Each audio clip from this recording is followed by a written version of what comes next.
Muy buenos días a todos. Sean bienvenidos a esta conferencia de prensa en el marco de los 75 años de labor evangelizadora del Vicariato Apostólico del Pilcomayo en el Chaco y los 100 años de presencia ininterrumpida de los Oblatos de María en el Paraguay.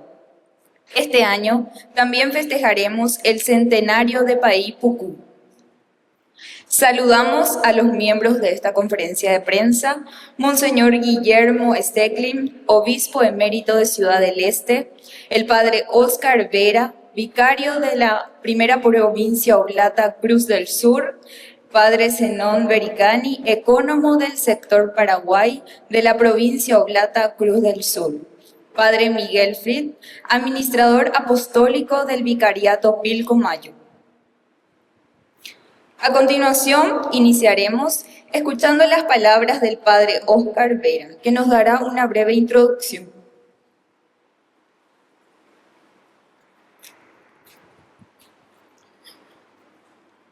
Muy buenos días. Muchas gracias al equipo de comunicación de la Arquidiócesis por este espacio para compartir con la gente. Hoy es un día especial para nosotros, 17 de febrero de 1826, el Papa León XII aprobó la nueva Congregación de los Misioneros Oblatos de María Inmaculada y sus constituciones. Y dentro del marco del jubileo de la Iglesia Universal, nosotros estamos viviendo un tiempo de gracia que ilumina nuestra peregrinación como misioneros oblatos. La celebración jubilar de la Iglesia Católica tiene para nosotros un añadido y un tinte particular, por ser un año de peregrinación para celebrar los 200 aniversario de la aprobación pontificia de nuestro instituto y de sus constituciones y reglas, que será el próximo año.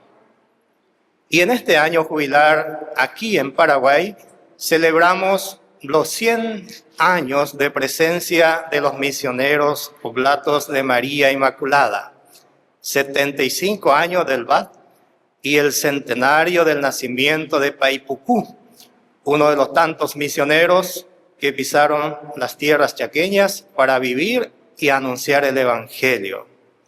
Por eso hoy estamos aquí para anunciar y compartir con toda la Iglesia paraguaya en este tiempo y en este año jubilar el camino hecho junto con el pueblo de Dios durante los 100 años de presencia y las celebraciones que tendremos en este año para dar gracias a Dios por el don recibido.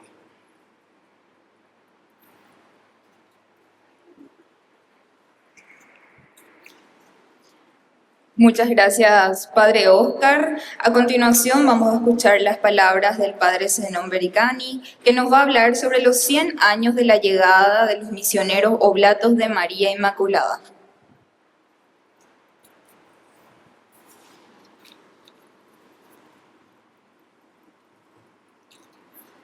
Muy buenos días para todos. Es para nosotros, los misioneros oblatos de María Inmaculada, provincia Cruz del Sur, especialmente el sector Paraguay, un orgullo y alegría también de presentar al mundo entero el trabajo que hacemos aquí en Paraguay hace 100 años. Como decía el padre Óscar, tiempo de gracias, tiempo de bendición. Quisiera comunicarle un poco algunas actividades que vamos a estar realizando, presentando un poco la historia de la llegada de los oblatos en Paraguay. El 23 de diciembre de 1925, los primeros 5 misioneros oblatos de María Inmaculada alemán fueron llevados al fortín boliviano más avanzado que se llama Estero, ya que la costa del río Pilcomayo estaba en manos del ejército de Bolivia. Recién, en 1934, en plena guerra del Chaco, esta región fue conquistada por las tropas paraguayas y así la prefectura del Pilcomayo fue paraguaya. Solo gracias a la intervención de los misioneros Oblatos de María Inmaculada que los indígenas nivacles de la zona pudieron sobrevivir entre las dos frentes. Una segunda misión fue abierta ya en 1927, la hoy parroquia San Leonardo en Fichat. Desde ahí, los oblatos pudieron abrir más misiones y parroquias, incluso en la capital y en la parte oriental. Actualmente, algunos 30 oblatos trabajan en los 10 lugares del Paraguay. Aunque estamos en Mariscal, estamos en San Leonardo, Fichat, 25 Legua, Parroquia San Blas Asunción, la Casa Central que está en Villamora, Lambaré, la Casa de Formación. Estamos también en la Colonia Independencia, en Artigas, hacia Encarnación, y en el Santuario Itao. Los 100 años de labor oblata en el país, vamos a celebrar algunos acontecimientos. Y primero, el 13 de diciembre 2025, vamos a celebrar la misa en San Blas, Loma Puta, Asunción. Presidirá el cardenal Monseñor Adalberto. Predica Monseñor Guillermo Stekli. El 14, día siguiente, vamos a estar en Cacupé y va a presidir Monseñor Ricardo Valenzuela y predica nuestro superior general de los oblatos, Luis Ignacio Royce. El 20 de diciembre, en San José Estero, la primera misión, o parroquia, preside el padre provincial Sergio Serrano Rubén y predica el administrador apostólico, el padre Miguel Fred. En el marco de los 100 años, vamos a realizar una misión juvenil del 16 al 20 de diciembre 2025 a San Leonardo Fichat, que fue la segunda misión. Gracias.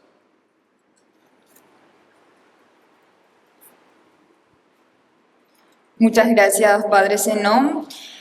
A continuación vamos a escuchar las palabras del Padre Miguel Fritz sobre los 75 años del Vicariato Apostólico del Pilcomayo en el Chaco. Muy buenos días. Cuando la Iglesia establece una misión nueva en un territorio se llama prefectura.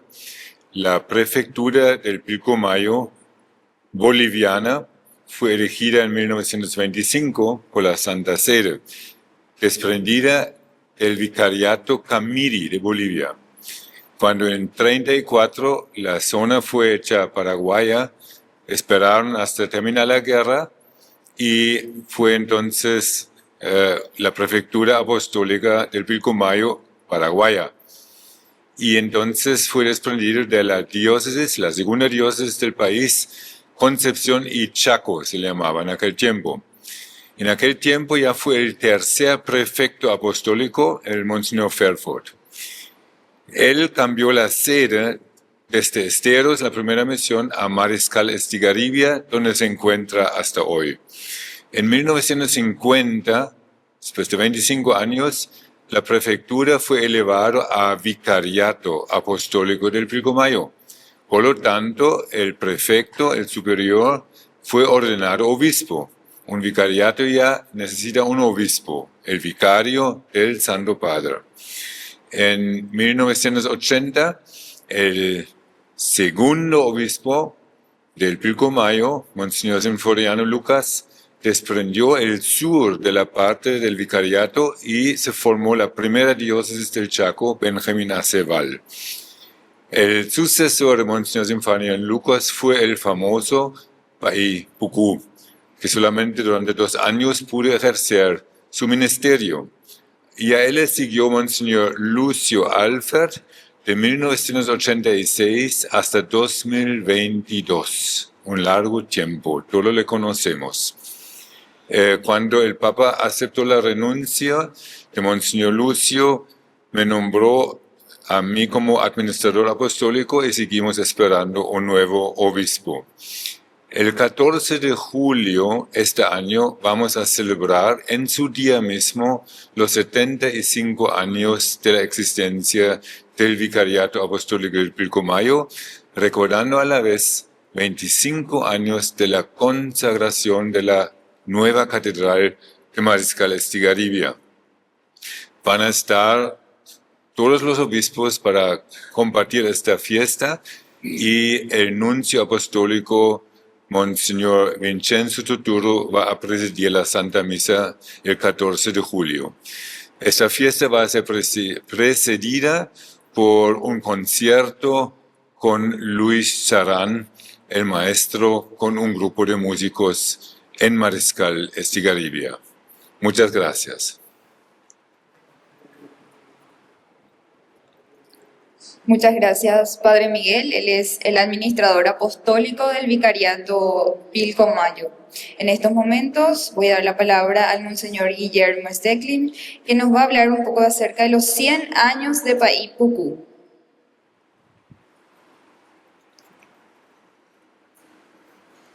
Se me pidió decir alguna palabra sobre Monseñor Paipucú, como lo llamamos también, seguramente porque lo he conocido, soy uno de los de más antigüedad en este momento.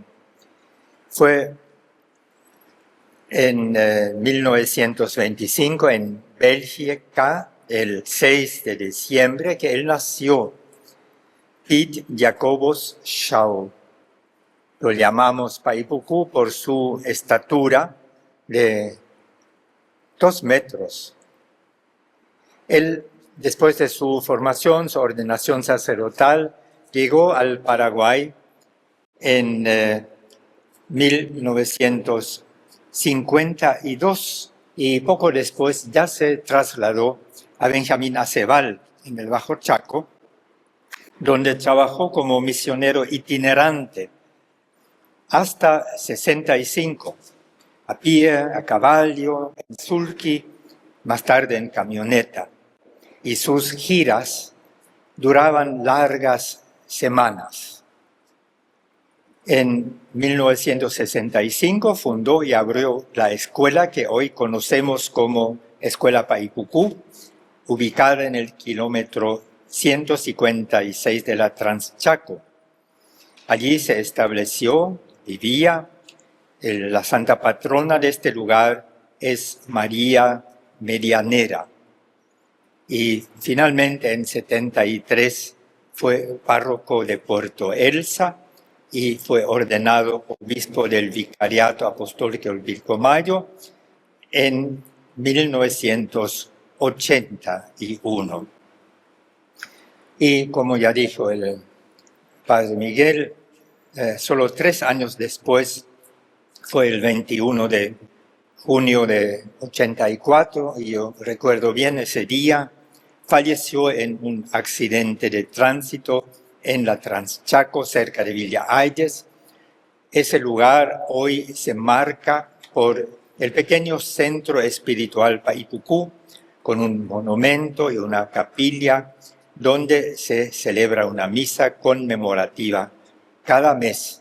Su cuerpo descansa en la antigua catedral de Mariscal Estigarribia.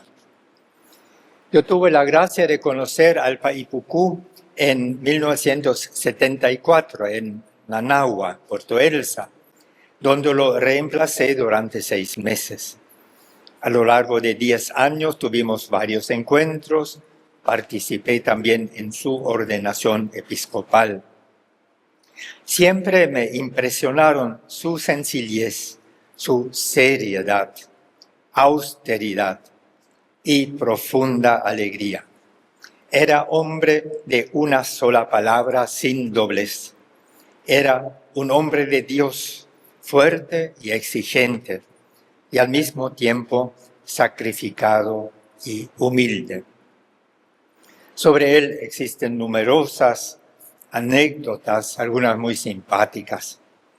Una de las más recordadas es cuando se hundió con su sulky en una zona inundada.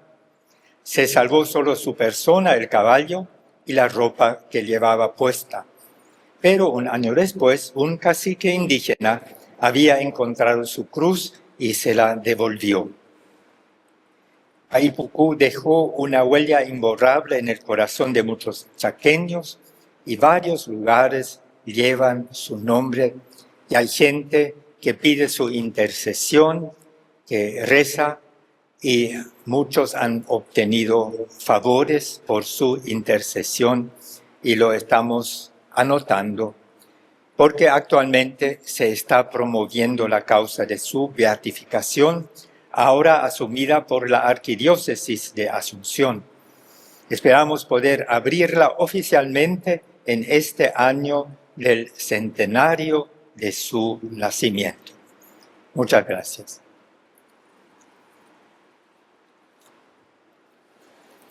Muchas gracias, Monseñor. En estos momentos voy a darle la palabra nuevamente al Padre Oscar para poder finalizar.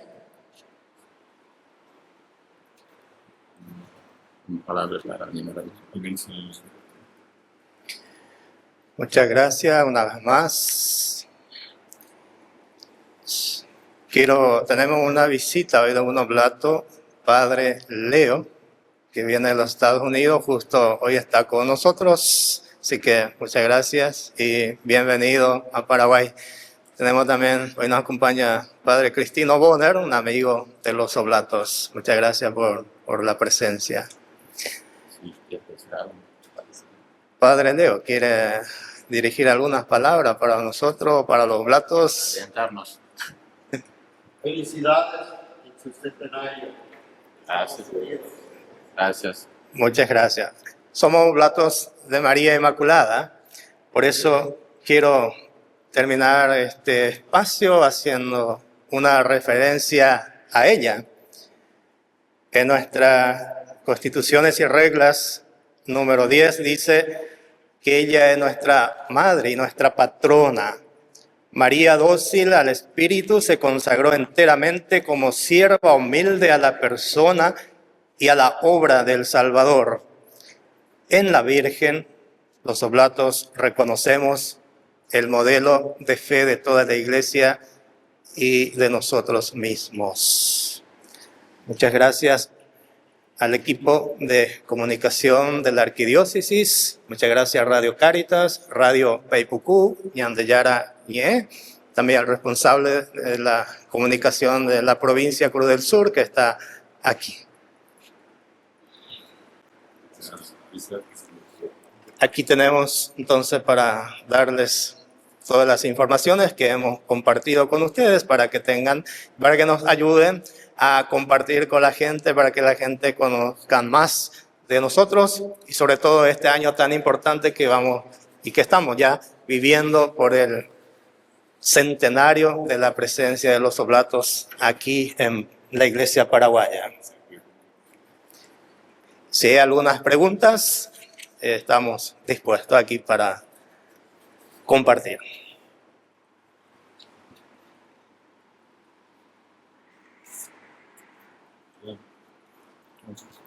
Antes de las preguntas, quisiera aprovechar este espacio para darle gracias.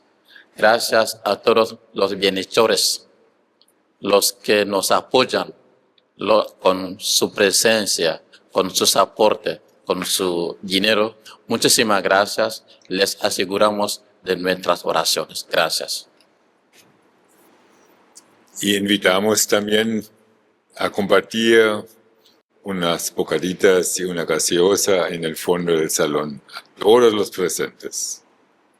Al Padre Miguel Fritz, referente a la Catedral de Santa María, 25 años, Miguel por 75 años, es algo un proceso también de nacional cariato, pero el Padre Miguel mencionó también un momento de que primeramente la Eucaristía la tuvo por hacer San Miguel, que ahora comparto parte de ese territorio. Sí, cuando se fundó el vicariato, el patrono era San Miguel y la catedral, la primera catedral que se inauguró, se consagró en 1956, fue dedicado a San Miguel. En esta ex catedral, porque ya tenemos una nueva, está la tumba del Paipucú. Todo eso se encuentra en la parte militar, porque esa era la única zona donde había población en Mariscal. Recién en los años 90 comenzó a formarse el pueblo civil, que ahora es la ciudad de Mariscal Estigarribia. Entonces nos veíamos obligados a cambiar la catedral e incluso una escuela parroquial a la parte civil. Y así es que en 1993 pudimos abrir la escuela y colegio parroquial, y en el año 2000, después de muchos años de lucha, la nueva catedral, una construcción muy original, muy bella, y ese fue el 8 de septiembre 2000, el año santo también. Y por eso la coincidencia que 25 años más tarde otra vez estamos en un año santo y podemos celebrar entonces las bodas de plata de la nueva catedral de Mariscal Estigarribia.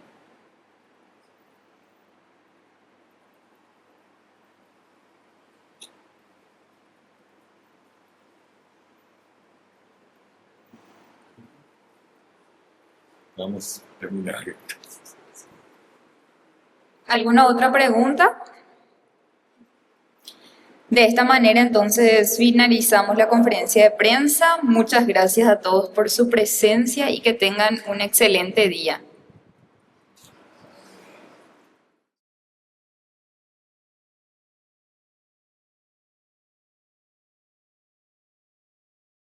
Un saludo a toda la audiencia de Ñañañe. Nosotros realmente estamos en un año jubilar, aparte del año santo, de parte de nuestra congregación Oblata, porque celebramos los 100 años de la llegada de los primeros misioneros, que en aquel tiempo no se imaginaban que fueron, digamos, también metidos en un juego entre las naciones Paraguay y Bolivia, ¿verdad?, por la presencia en el Chaco. Y entonces los oblatos fueron usados como presencia boliviana, mientras que los salesianos presentaron, digamos, la presencia paraguaya. Lo curioso es que existían dos mapas de la propaganda FIDE. Los salesianos tenían el mapa donde todo el Chaco figura como paraguayo y los oblatos el mismo Chaco como todo el Chaco boliviano. Bueno, y fueron llevados por los bolivianos al fortín más avanzado contra el convenio, porque tenían que estar en Villamontes. Y estando ahí, tenían que de alguna manera convivir con los militares bolivianos y fue muy difícil, hubo muchos conflictos, ¿no? Cuando los bolivianos tuvieron que retirarse, dijeron tengan cuidado, los paraguayos que son muy peligrosos, etc. Entonces, los paraguayos parecían enemigos en aquel tiempo. Pero muy pronto, cuando los paraguayos llegaron, se dieron cuenta que incluso la atención, la mirada hacia los indígenas era mucho más favorable, ¿verdad? Mucho mejor. Entonces, muy pronto fueron reconocidos por el gobierno paraguayo y entonces tuvieron que buscar una presencia en la ciudad de Asunción, y en 1937 pudieron colocar una primera casa en Asunción, que es nuestra casa central, que en aquel tiempo era puro campo, ¿verdad? Y así de a poco los oblatos llegaron a cubrir presencia en todo el país. Ya fines de los años 30 y comienzos de los años 40 ya llegaron a la capital, llegaron a Colonia Independencia, llegaron a lo que hoy es Pedro Pepeña y a Mariscal y a la Misión Santa Teresita. En pocos años, impresionante cómo pudieron extenderse.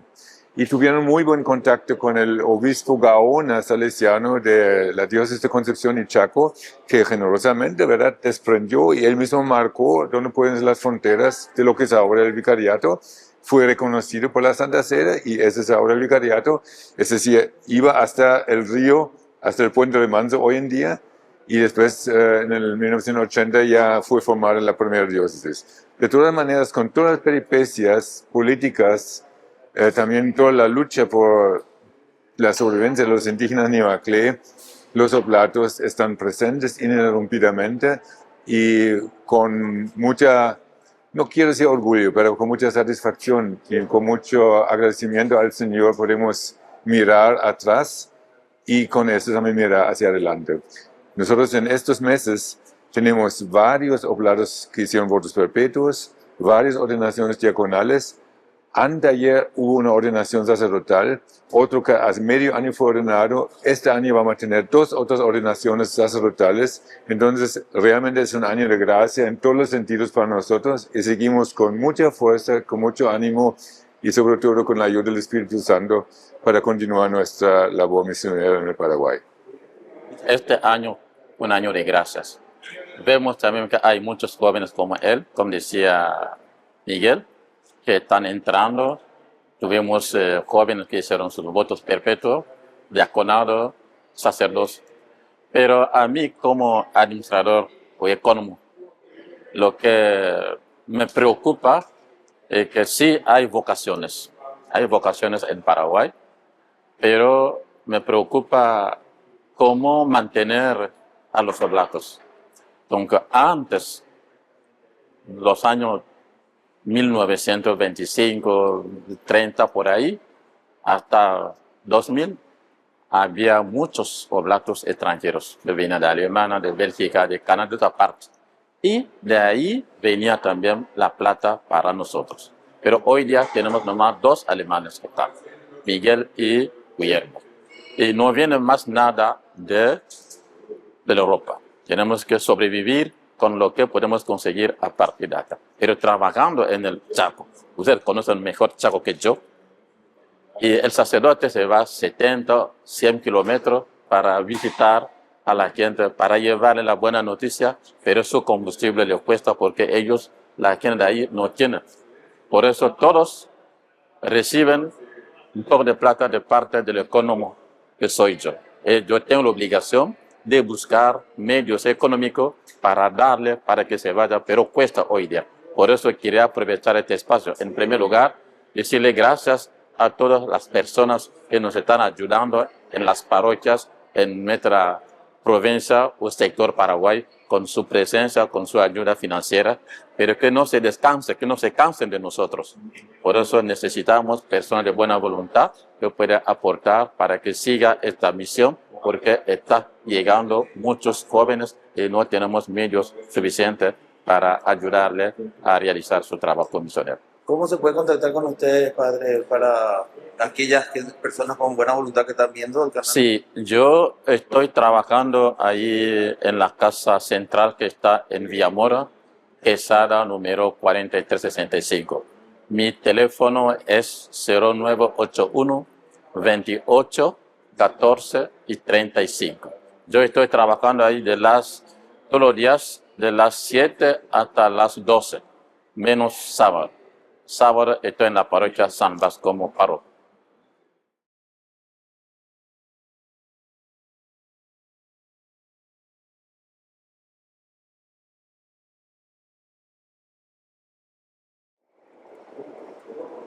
Yo conocí al Paipupú a semanas de mi llegada al Paraguay, que fue en 1974. Pasamos un tiempo juntos en Puerto Elsa, hoy Nanagua, y me impresionó enseguida, no solo por su estatura de casi 2 metros, o 2 metros, sino por su sencillez, una vida muy austera. Su heladera siempre no tiene acaso nada adentro. Y estaba muy cerca de la gente, hablaba con las personas, estaba conversando, tomaba también sus decisiones. Eso es lo que pude observar en este tiempo que estuvimos juntos. Me aconsejaba cómo yo tenía que hablar y predicar con mucha amabilidad. Y tenía un sentido de humor.